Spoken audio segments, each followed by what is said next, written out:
So when performing trach suctioning, what we're going to do is apply oxygen and hyperoxygenate the patient, and we're going to apply the pulse ox to monitor the oxygen.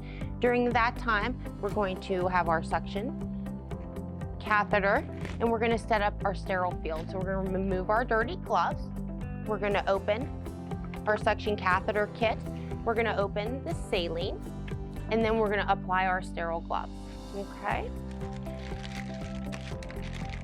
So I'm going to apply my sterile gloves using sterile technique. And this is going to ensure that no bacteria gets into the patient's lungs that would then cause infection. Okay? So next what we're going to do is we have to maintain one sterile hand and one dirty hand then. Okay? So I use my non-dominant hand as my dirty hand. So I'm going to be able to take my sterile hand and take my catheter, which they're still sterile right now. And then once I hook it onto the suction, now this hand will not be sterile anymore. So I have to maintain that. So we applied that. We're going to maintain the sterile parks. That is what's going to go down into the patient's tracheostomy. We're going to remove the oxygen.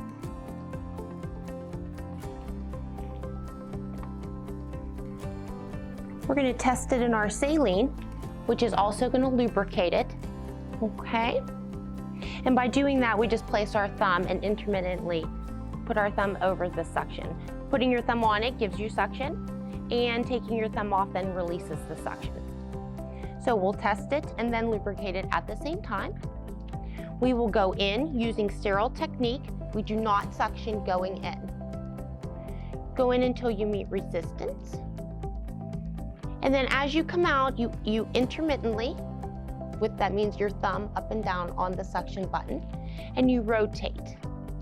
You rotate the suction catheter out, still maintaining sterile technique. Okay. Now, it's not as noisy as normally because we would have the suction machine itself on. Okay, so then when you come out, then you maintain, you clear your tube, and at this time you'll use your dirty hand to go ahead and then re-oxygenate and hyperoxygenate him again if you need to do a second pass. Some patients are able to do this themselves if they're long-term trach patients.